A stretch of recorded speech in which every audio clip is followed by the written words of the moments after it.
একদিন এক গ্রামে এক গরিব বৃদ্ধ লোক বাস করত। তার নিজস্ব কোনো জমি কিংবা টাকা পয়সা ছিল না, তবে তার একটা সাদা ঘোড়া ছিল।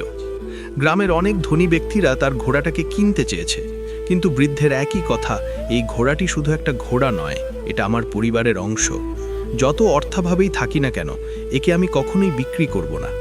লোকেরা বলতো, তুমি নিতান্তই বোকা, এই ঘোড়া বিক্রির টাকায় তুমি অনেক ভালোভাবে জীবন চালাতে পারো, কিন্তু তা করছো না। তখন বৃদ্ধ বলল, টাকা দিয়ে সব কেনা যায়, কিন্তু শান্তি কেনা যায় না। আমি এই প্রিয় ঘোড়া বিক্রি করলে আমার মনের শান্তিটুকু চলে যাবে, তা আমি চাই না।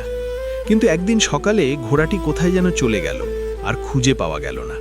শুনে গ্রামবাসী এসে বৃদ্ধকে বলল, তোমার ভাগ্যটাই খারাপ, ঘোড়াটি বিক্রি করলে তোমার অভাব কেটে যেত, এখন তো সে চলে গেছে, তোমার কোনোই লাভ হলো না। তখন বৃদ্ধটি হাসি মুখেই গ্রামবাসীকে যে উত্তরটি দিল, শুনে সবাই অবাক হয়ে গেল। সে বলল, এই ঘটনাটা মন্দ হতে পারে, আবার ভালোও হতে পারে, কে জানে এর ভিতর কি রহস্য লুকিয়ে আছে। শুনে সবাই ভাবল, বৃদ্ধ বুঝি তার দুঃখ চাপার জন্য এভাবে বলছে। তারা চলে গেল। এর ঠিক 3 দিন পর সবাইকে অবাক করে দিয়ে ঘোড়াটি ফিরে এলো। শুধু তাই নয়, তার সাথে করে আরও 3টি পাহাড়ি তাগড়া ঘোড়া সাথে নিয়ে এলো। এই ঘটনা দেখে গ্রামবাসী অনেক অবাক হলো। এবার তারা বৃদ্ধকে বলল, তুমি সত্যিই ভাগ্যবান, এখন একটার বদলে তুমি 4টি ঘোড়ার মালিক হলে, এ এক অবিশ্বাস্য ঘটনা। কিন্তু বৃদ্ধ এবারও হাসি মুখে আগের মতোই উত্তর দিল, এটা ভালো হলো না মন্দ আমি জানি না, ভারসাম্য রক্ষার জিনিস দিয়ে জীবনের পথ সাজানো, দেখা যাক সামনে কি হয়। গ্রামবাসী দ্বিধাগ্রস্ত হলো। বৃদ্ধ এখনও শান্তিময় চেহারায় রয়েছে। এবার বৃদ্ধের একমাত্র ছেলে ওই তাগড়া পাহাড়ি ঘোড়ার পিঠে চড়ে প্রশিক্ষণ নিতে লাগলো, যাতে সে ঘোড়াটাকে দক্ষ করে তুলতে পারে আর তার বাবাকে সাহায্য করতে পারে।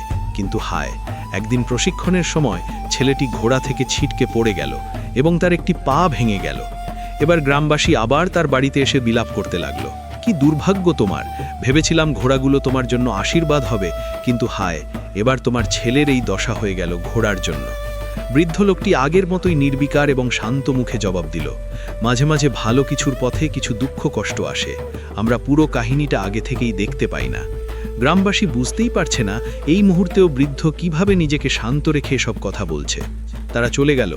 এর কিছুদিন পর এক বিপজ্জনক ঘটনা ঘটে গেল এই গ্রামের সাথে। রাজ্যে যুদ্ধ শুরু হয়ে গেছে অন্য রাজ্যের সাথে। রাজার সৈন্যরা গ্রামে এলো এবং সব তরুণ যুবককে সেনাবাহিনীতে ভর্তি হবার জন্য আদেশ করল।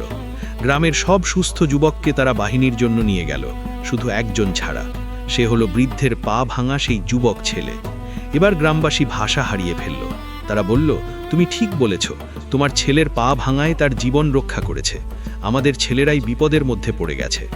বৃদ্ধ লোকটি হাসি মুখে শান্তভাবে বলল, জীবন সর্বদাই ভালো মন্দের দোলায় দোদুল্যমান, কিন্তু যাই ঘটুক না কেন তার নিশ্চয়ই একটা কারণ আছে, আমরা শুরুতেই তা দেখতে পাই না।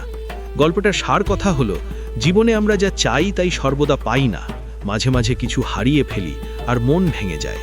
মাঝে মাঝে জীবনে অনেক ভালো কিছু আসে সমস্যার রূপে, আমরা ধৈর্য ধরে অপেক্ষা করতে জানি না, বিশ্বাস করতে পারি না শেষটার সফলতার উপর। আজ আমাকে যে বিষয়ে আঘাত করছে, হয়তো কাল সেটাই আমাকে সুরক্ষা দিবে।